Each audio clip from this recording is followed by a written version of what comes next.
My sister prank called my boss and got me fired. After landing a better job, my whole family begged for money. I grinned and said, "Go check your mailboxes." Their faces went white the moment they opened. Can you imagine losing everything you've worked for your entire career because your own sister decided to play a prank? That's exactly what happened to me. But what started as the deepest betrayal I'd ever known became the catalyst for an incredible comeback, leading to a moment of poetic justice, where I finally got to turn the tables on the very people who tried to destroy me. Their faces when they opened those mailboxes, absolutely priceless. Before I dive into this wild ride, tell me, where are you watching from today? Drop your location in the comments, hit that like button, and subscribe so you don't miss more stories about standing up for yourself when family crosses the line. See, growing up in a middle-class neighborhood in Boston, our family, the Adamses, looked picture-perfect on the outside. Colonial house, weekend barbecues, mandatory game nights, you know the drill. But behind closed doors, oh, it was a mess. From the get-go, I was somehow designated the responsible one. By 10, I was practically managing the household budget, making sure my younger sister, Ashley, got to school, and trying to mediate my constantly feuding parents. Meanwhile, Ashley, she was encouraged to just be a kid, which, let's be real, was code for avoiding any responsibility whatsoever. Ashley, 2 years my junior, grew up believing the world revolved around her. She was the classic blonde hair, blue eyes, cheerleader pretty type, the kind of pretty that just opens doors for you. My parents, Margaret and Richard, treated her like their precious princess. Me? I was more like the castle staff. Ashley has a sensitive spirit. My mom would sigh whenever Ashley threw a tantrum about chores. You're just naturally more capable, Autumn. Translation: I'll handle everything. So Ashley doesn't have to be inconvenienced. My older brother, Ethan, at 30, always found it easier to just side with Ashley. Just let her have her way. He'd say, it's not worth the drama. He figured out early that keeping Ashley happy meant a peaceful life, even if it was at my expense. Despite this totally lopsided treatment, I poured myself into academics. I was determined to carve my own path. I maintained a 4.0 GPA through high school, snagged a partial scholarship to Boston University, and then worked 2 part-time jobs just to cover the rest. And Ashley? My parents paid for her full ride to 3 different colleges, none of which she bothered to finish. College just isn't the right environment for my creativity, she'd declare after each dropout. And my parents would just nod sympathetically. This pattern continued through her brief attempts at being a yoga instructor, a life coach, a fashion vlogger, a real estate agent, all of it funded by my parents, even though they claimed to be on a tight budget. When I finally graduated with my marketing degree, I tried to have a small celebration dinner. Ashley showed up 2 hours late, threw a fit about the restaurant's vegan options. She was only vegan for that particular week, mind you, and then burst into tears when my father toasted my accomplishment. The entire evening became about comforting her. I landed my first professional job at Meridian Marketing, a mid-sized firm downtown. The starting salary wasn't fantastic, but I had benefits, real growth potential, and I was finally standing on my own 2 feet. I rented a tiny 1-bedroom apartment, bought professional clothes from thrift stores, and started building my career brick by painstaking brick. But Ashley's resentment, it just grew with every small success I achieved.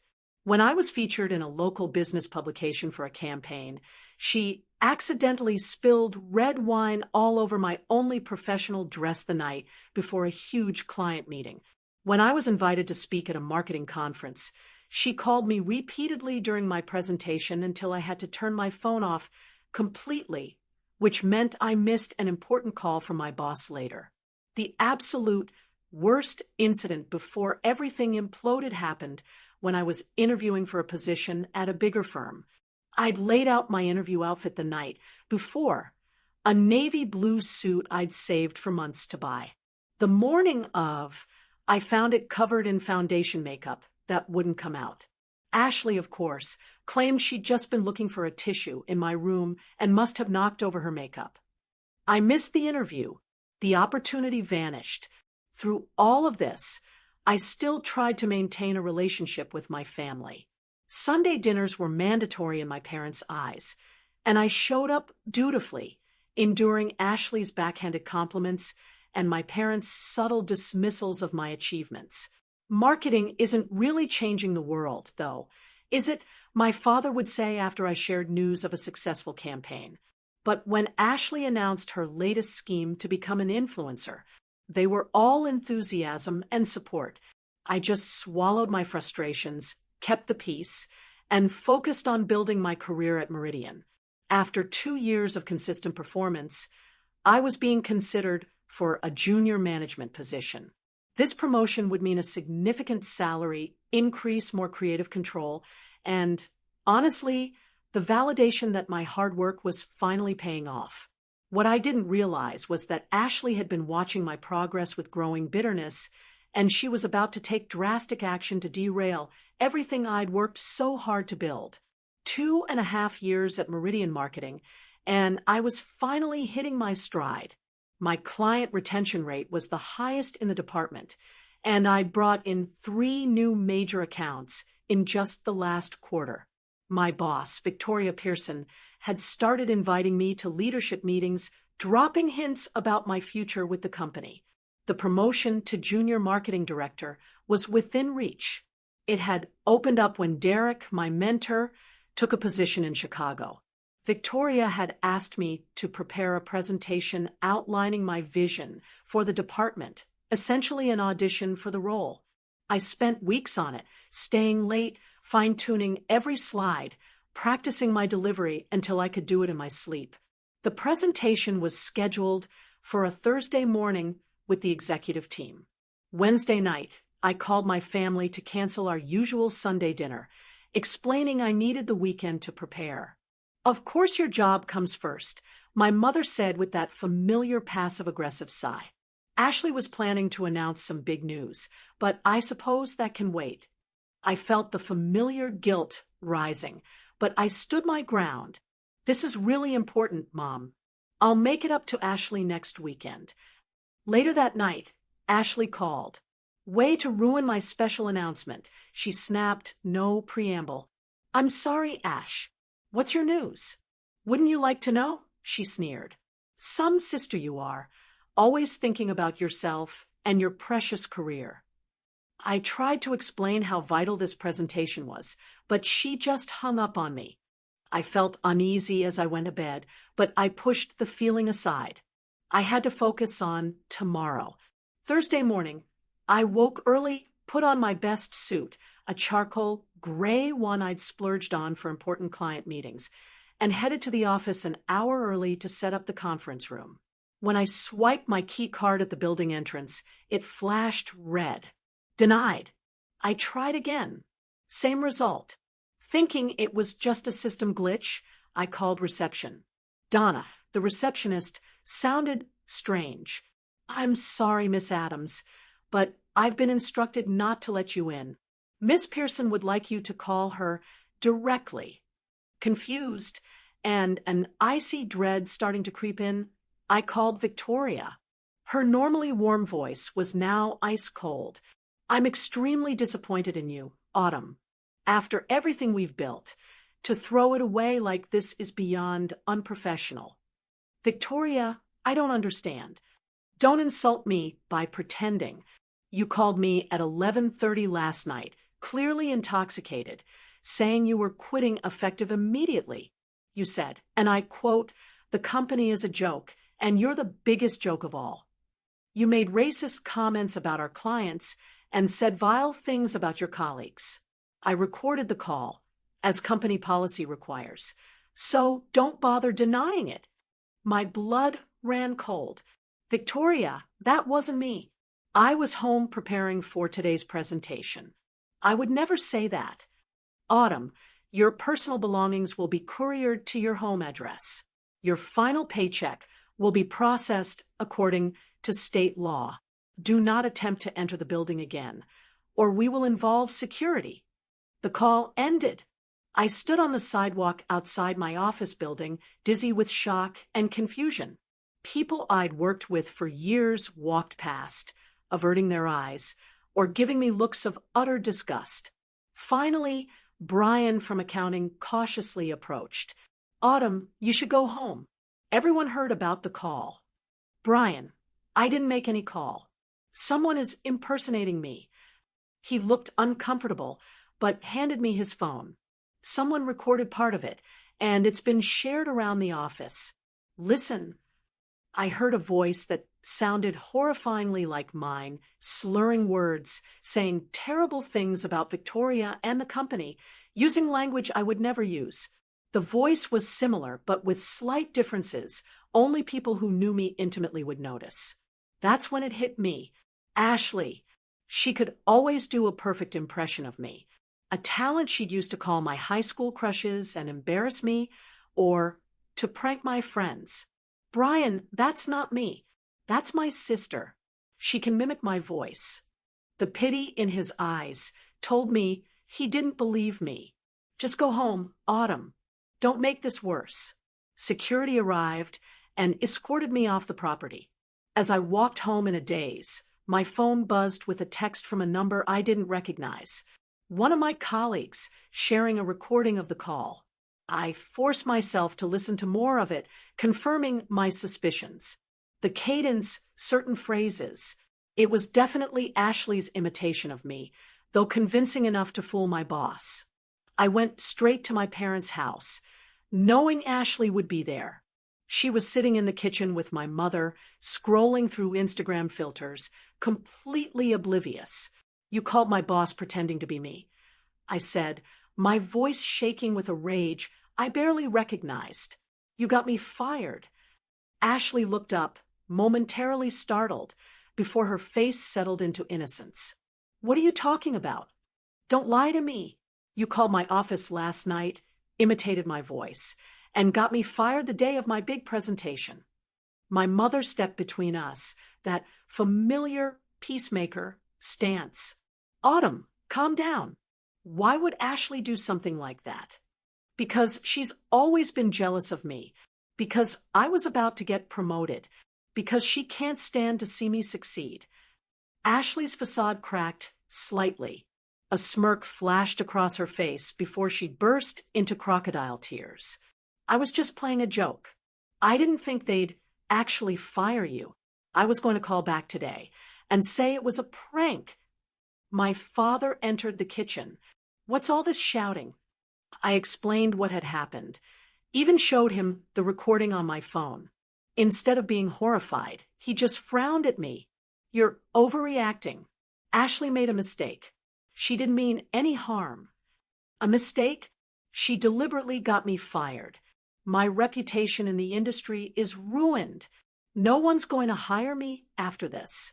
Ashley sniffled. It was just supposed to be funny. You're always so serious about your job. I thought you'd laugh, laugh, laugh. I worked there for almost 3 years. I was about to be promoted.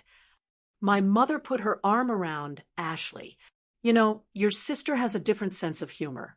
And honestly, if they fired you that easily, maybe it wasn't a good place to work anyway. I couldn't believe what I was hearing. Are you serious right now? She impersonated me, said racist things in my name, and burned my professional reputation to the ground. My brother Ethan arrived, summoned by my mother's urgent text. After hearing both sides, he just shrugged. It's not great what Ashley did, but you're making it worse by freaking out. Just explain to your boss what happened. I tried. They don't believe me. They have a recording of me saying horrible things. Then maybe take this as a sign to try something new, my father suggested, as if I'd simply had a minor setback rather than a catastrophic betrayal. You were always talking about how stressful that job was. I looked at my family. Ashley's fake tears, my mother's protective embrace, my father's dismissive attitude, Ethan's indifference. In that moment, a fundamental truth slammed into me. They would never take my side against Ashley. They would never hold her accountable for anything. I need you all to acknowledge what she did. I said quietly, my voice raw. I need an apology, and I need you to understand how serious this is. Instead, I got variations of "you're overreacting, it was just a joke, and you'll find another job." Not one person in my family truly acknowledged the gravity of what Ashley had done. I left their house that day with a clarity I'd never had before. The people who were supposed to love me unconditionally had just conditionally excused the deliberate sabotage of my career. Something fundamental broke inside me, and paradoxically, something else grew stronger. The weeks following my firing were some of the darkest of my life. I filed for unemployment, but there was a review of my case because I'd been terminated for cause. My emergency savings covered less than 2 months of expenses, and the Boston rental market? Not exactly forgiving. I applied for dozens of marketing positions, but word had spread in the tight-knit Boston marketing community. Even when I managed to get interviews, the conversations would inevitably turn awkward. We heard about an incident at Meridian. One interviewer said delicately, "Would you care to explain that situation?" No matter how I explained, the damage was done. Who would believe it was my sister impersonating me? It sounded like a desperate, implausible excuse. By the 6-week mark, I was skipping meals to stretch my budget and had received a notice from my landlord about late rent. I avoided my family's calls, unable to bear their dismissive attitude, or Ashley's superficial apologies that always circled back to how I was overreacting. One particularly low evening, sitting at my kitchen table, calculating how many more days I could keep my apartment, I received a text from my mother. "Ashley's moving to New York for an amazing opportunity with a social media company. We're having a celebration dinner Sunday. Your presence is expected." No questions about how I was doing. No acknowledgement of my situation. Just a command to celebrate the sister who had destroyed my career. I didn't respond. I didn't attend. The next day, more out of desperation than networking enthusiasm, I forced myself to attend a free tech industry mixer downtown. I couldn't afford new business cards, so I carefully crossed out my Meridian info on my old ones and wrote my personal email. The event was packed with startup employees in casual clothes that somehow still looked expensive. I felt conspicuously out of place in my one remaining professional outfit, now slightly too loose after weeks of budget meals. "You look like you could use this more than me," a voice beside me said.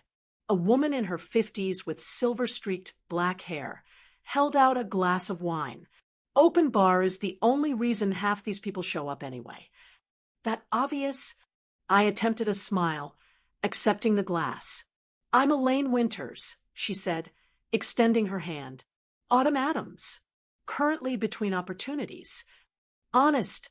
I like that. Elaine's sharp eyes assessed me. "What's your field?" I briefly explained my marketing background, carefully avoiding details about how my last position ended. "Interesting. We actually need someone who understands traditional marketing. All these tech kids think social media is the only channel that matters." She pulled out a business card. "We're a fintech startup developing an app that helps people manage shared expenses. Come by tomorrow at 10 o'clock.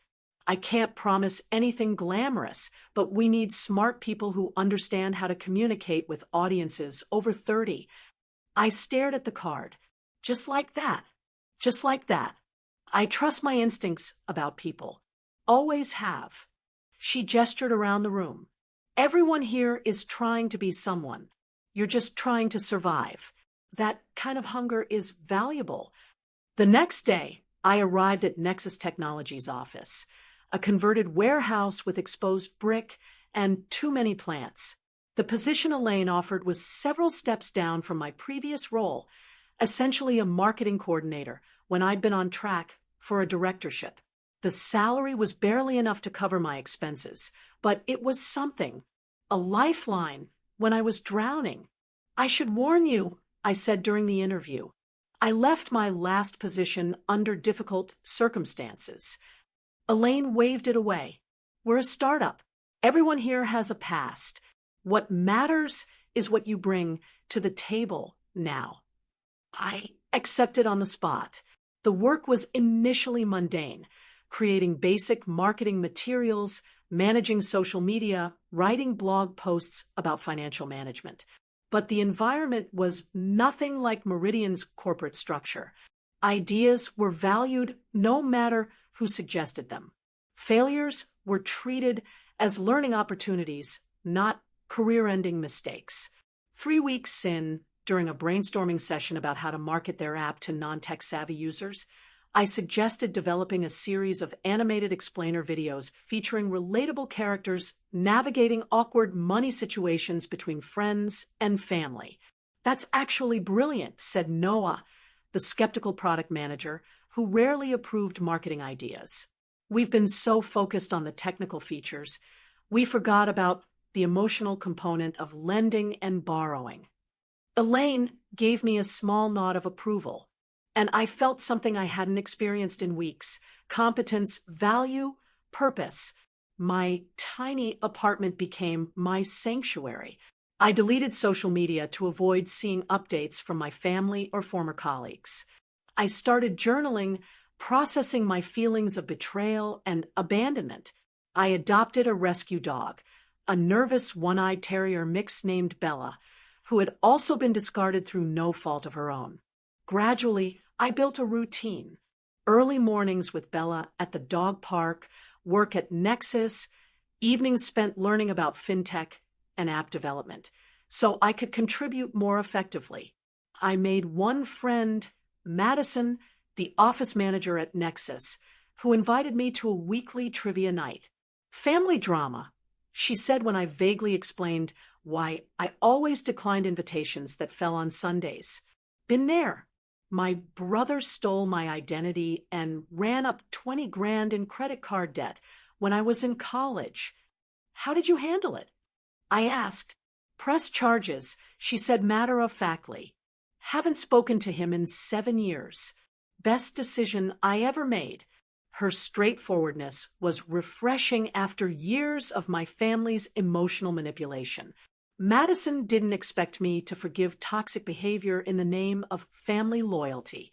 6 months into my time at Nexus, I had paid off the small debts I'd accumulated during unemployment and was starting to rebuild my savings.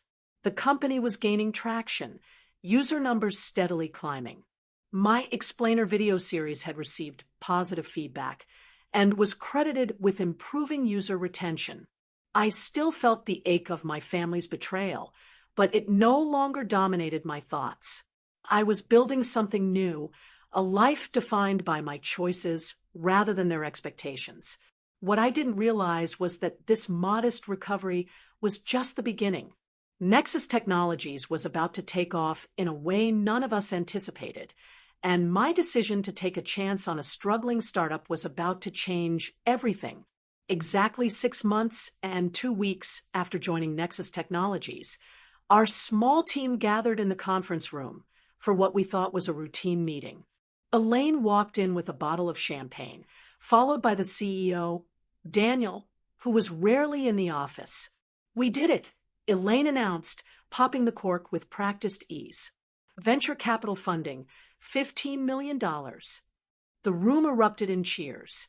For a struggling startup that had been operating on fumes and faith, this was life-changing news. Daniel explained that a major investment firm had been impressed with our user growth and retention rates, metrics directly tied to the marketing strategies I'd implemented. "Your explainer video series sealed the deal," he told me afterward, raising his plastic champagne cup in a toast. "They said it demonstrated we understand our market in a way most fintech companies don't." The funding changed everything. We moved from our warehouse space to proper offices in a downtown high-rise. Our team expanded rapidly. and I received a promotion to marketing director with a salary that made my eyes widen when I saw the offer letter. "You earned this," Elaine said when I expressed disbelief. "You saw what we were trying to do and translated it for normal humans. That's rare in this industry." The promotion came with stock options, standard practice, and startups, though I hadn't expected such a generous allocation. At the time, they seemed like monopoly money. Nexus was still private, still unproven in the larger market. 9 months later, everything changed again. Our app's user base had grown exponentially, particularly after we added features for roommates and small businesses to manage shared expenses. A major financial technology corporation made an acquisition offer that the board couldn't refuse. The day the acquisition was finalized, Daniel called me into his office. "Your options are fully vested because of the acquisition," he explained. "At the agreed share price, they're worth approximately $2.7 million. I stared at him, certain I'd misheard. "Million?" He smiled. "Welcome to wealth, Autumn. Sometimes being in the right place at the right time pays off." I left his office in a daze, clutching paperwork I barely understood. After taxes, it would be less, of course, but still. I had gone from pawning my grandmother's bracelet to pay rent to having more money than I'd ever imagined. The acquiring company retained most of Nexus's team, including me, with generous compensation packages. Suddenly, I was a marketing executive at a major corporation, leading a team of people, some older and more experienced than myself. I bought my grandmother's bracelet back from the pawn shop, along with every other piece they had that reminded me of her. Then I purchased a beautiful townhouse in Beacon Hill, a historic neighborhood I'd always admired but never imagined I could afford. I furnished it simply but elegantly, creating the peaceful sanctuary I'd always wanted. Bella upgraded from nervous rescue to pampered princess, with a custom dog bed in every room and regular appointments with a doggy therapist to work through her anxiety issues. I started seeing a therapist too, working through the complex feelings about my family that resurfaced as my circumstances improved. "You've achieved remarkable success," Dr. Patterson observed during one session. "How does that feel in the context of your family's lack of support?" "Validating," I admitted, "but also lonely. I wish I had people who truly cared to share it with." This realization led me to focus on building genuine connections. I deepened my friendship with Madison, who had also done well in the acquisition. I joined a photography club, pursuing a passion I'd abandoned years ago. I volunteered walking shelter dogs on weekends, finding purpose and helping animals like Bella find their forever homes. Throughout this period of transformation, I maintained my distance from my family. I hadn't blocked their numbers, but I rarely responded to their occasional texts. The messages were always surface level anyway. Birthday wishes, holiday greetings, never acknowledgments of past harm or genuine inquiries about my well-being. I changed my email address and moved without providing my new address, quietly disconnecting from their ability to reach me in person. I wasn't hiding, exactly, but I needed space to heal and grow without their toxic influence. 16 months after the day Ashley got me fired, I was featured in the Boston Business Journal as 40 Under 40 list, highlighting local business leaders making an impact. The article included my photo and a brief profile detailing my role in Nexus's success and subsequent acquisition. 3 days after the article was published, my phone lit up like a Christmas tree. Notifications, texts, calls, emails from every member of my family. Suddenly, they were very interested in reconnecting with their long-lost daughter and sister. "So proud of you, sweetheart," my mother texted, as if we'd been in regular contact. "Always knew you'd make it big, sis." From Ethan, who had never once reached out during my unemployment. And finally from Ashley, "OMG, you're famous. We have so much to catch up on. Lunch this weekend? Love you." I placed my phone face down on my desk and took a deep, shaky breath. The family that had dismissed my career, enabled my sabotage, and abandoned me in my darkest moment was now eager to bask in the reflection of my success. Dr. Patterson had warned me this might happen. When you visibly succeed, toxic family members often reappear, not because they've changed, but because they see potential benefit to themselves. I waited a week before responding, using the time to center myself and consult with my therapist. When I finally agreed to meet my family, I was calm, prepared, and protected by the boundaries I'd established in their absence. What I couldn't have anticipated was just how nakedly their financial interests would drive our reunion, or how I would ultimately respond to their demands. The restaurant I chose for our reunion was neutral territory, an upscale bistro downtown, public enough to discourage emotional scenes, but private enough for serious conversation. I arrived early, selecting a corner table with a clear view of the entrance. My parents arrived looking exactly as I remembered, yet somehow smaller. My mother's eyes widened as she took in my appearance. The tailored blazer, the subtle but expensive jewelry, the confident posture that comes from knowing your own worth. "Autumn," she exclaimed, moving in for a hug. I didn't return it fully. "You look different."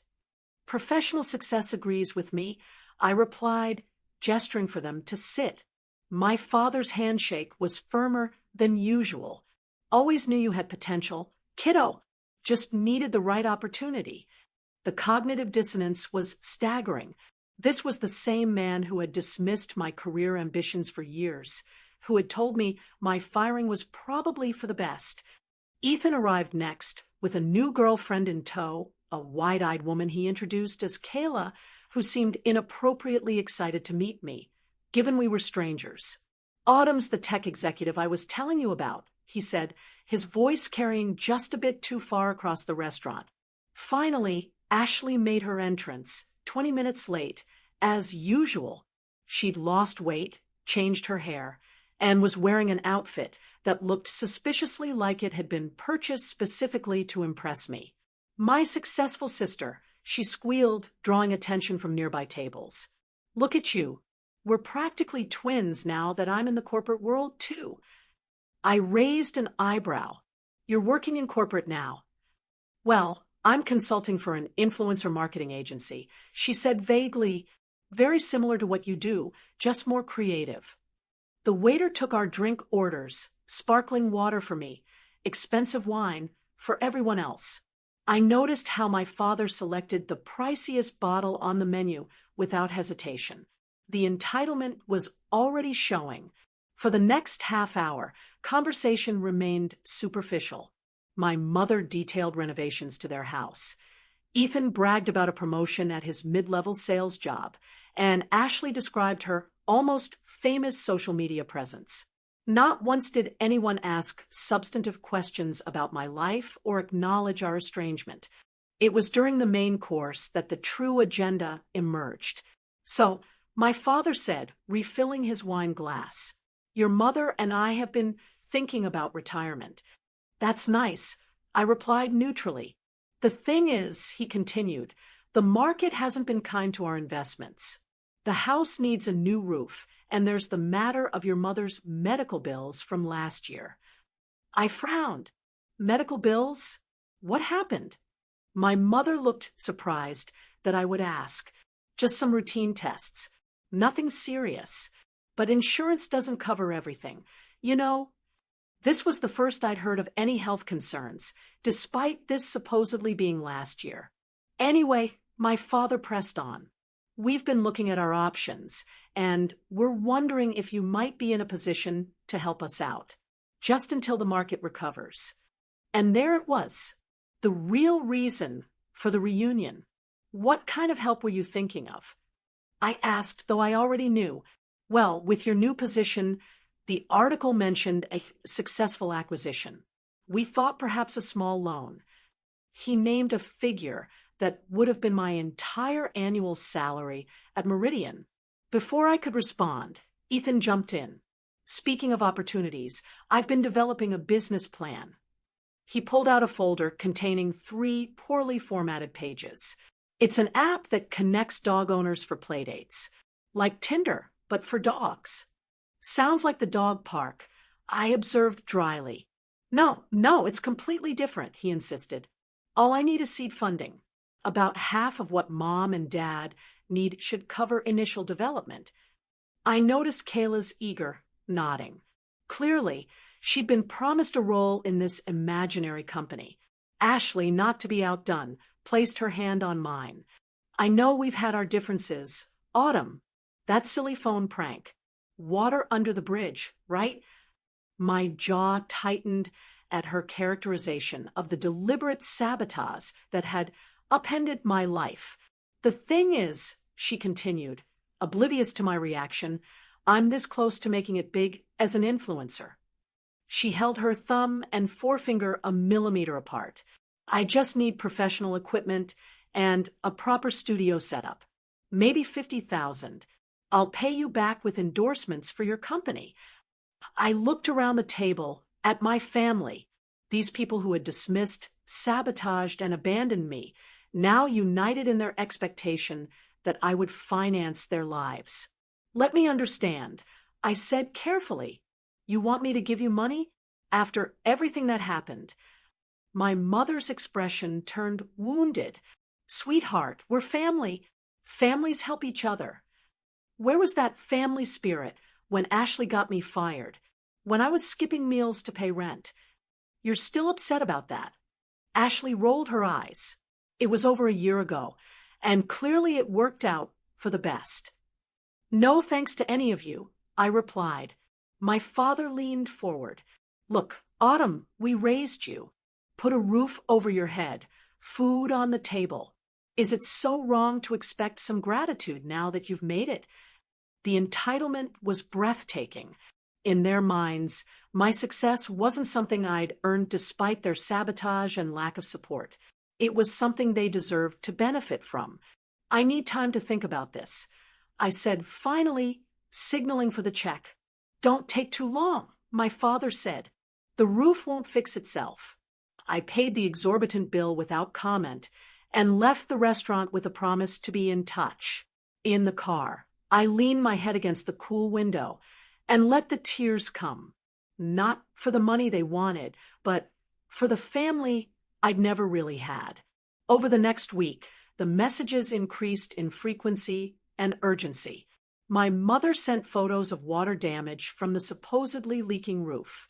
Ethan forwarded amateurish business projections showing how I'd triple my investment in his app. Ashley sent links to the exact camera equipment she needed, with not-so-subtle hints about her birthday approaching. During a session with Dr. Patterson, I vented my frustration. They don't care about me. They never did. They just see me as an ATM now. What do you want from them? She asked. Accountability, recognition of how they treated me, genuine remorse. And if they're incapable of that? The question hung in the air. What if they were incapable of the emotional honesty I needed? What if the transactional relationship they were offering was all they knew how to give? After much reflection, I made my decision. I texted each family member the same message. I've given your request some thought. Expect something in your mailboxes next week. Their responses were immediate and enthusiastic, filled with emojis and exclamation points. My mother suggested a family dinner to celebrate. I declined politely, saying I was busy with work. Then I set about preparing 4 very special packages, each one carefully tailored to its recipient. I spent a full weekend planning what to send my family. This wasn't about revenge. I'd moved beyond that desire. This was about accountability, boundaries, and perhaps offering them something more valuable than money, the truth. For each package, I purchased beautiful, heavyweight stationery and matching envelopes. I wanted the presentation to match the seriousness of my message. I arranged for tracked delivery, requiring signatures, ensuring each package would reach its intended recipient. For Ashley, I compiled a comprehensive file. It contained a printed transcript of her prank call to my boss, obtained through a former colleague who had finally believed my version of events. Alongside it, I included documentation of the financial hardship that followed my firing: overdue rent notices, utility shutoff warnings, the pawn ticket for my grandmother's bracelet.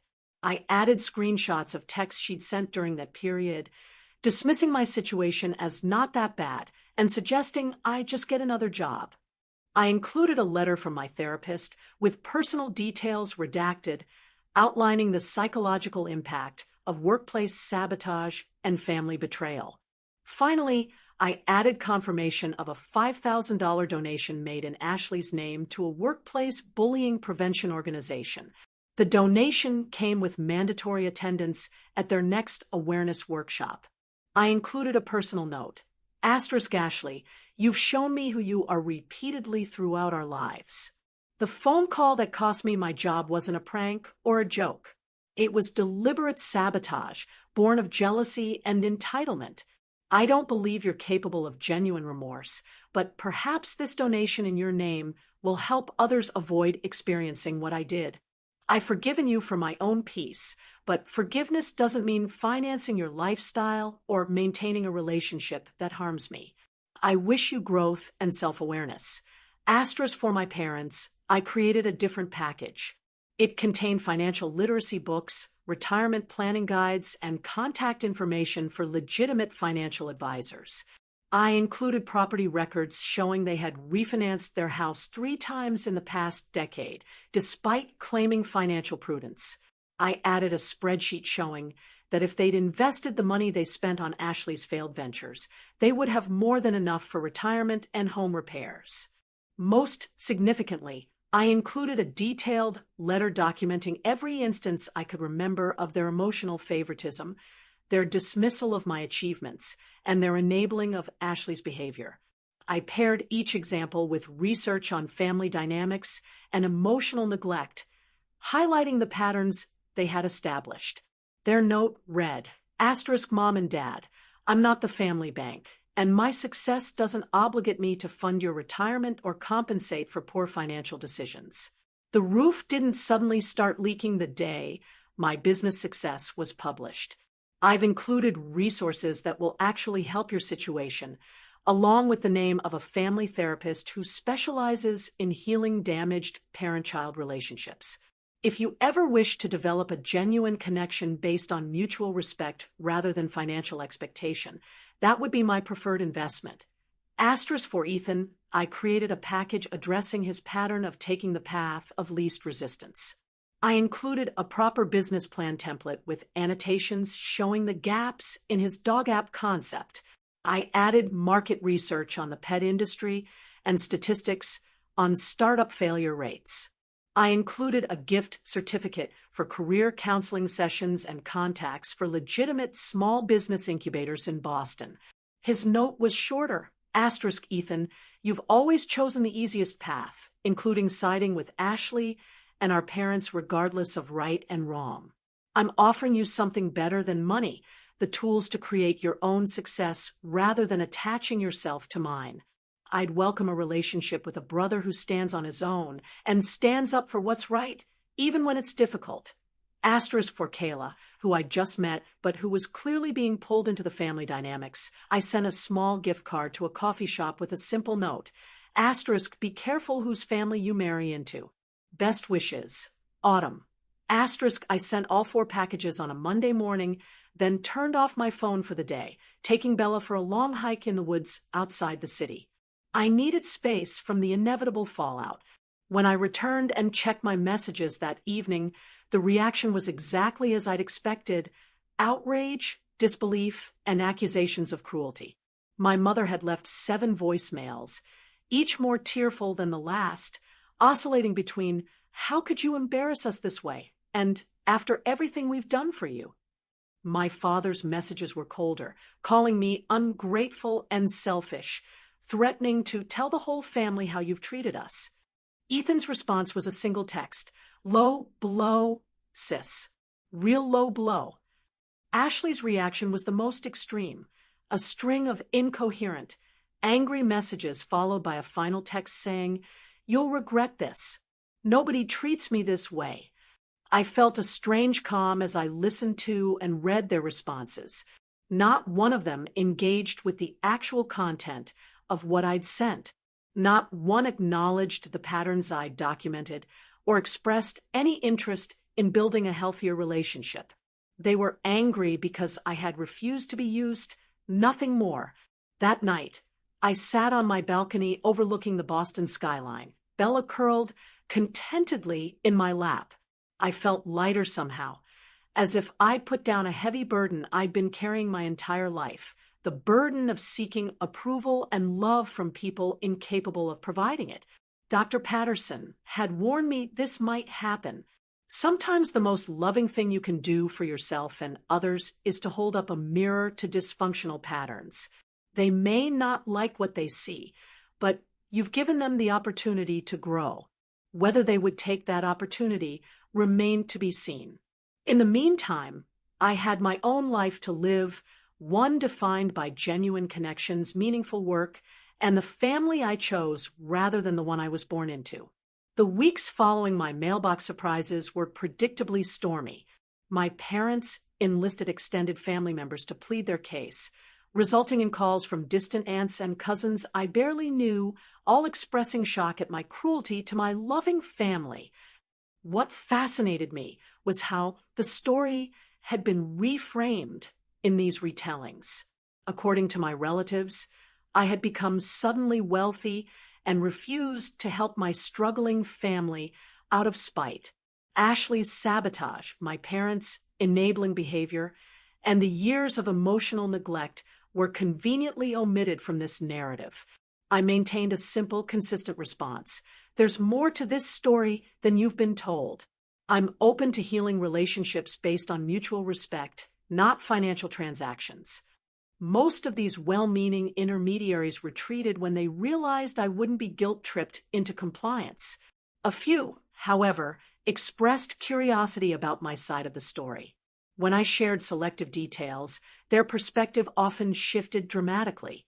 I had no idea. My mother's sister admitted after hearing about Ashley's deliberate sabotage.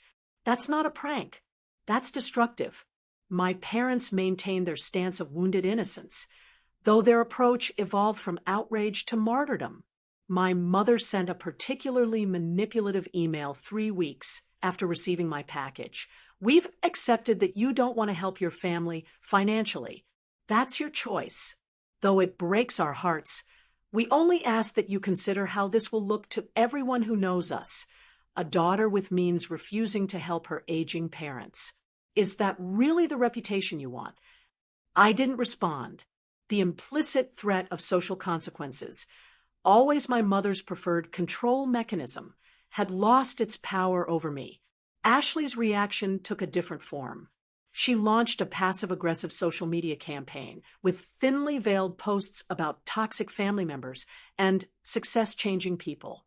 When this failed to elicit the sympathy she expected, she escalated to more direct attacks, sharing childhood photos with captions like, "Remember when you were still part of this family and before money mattered more than blood."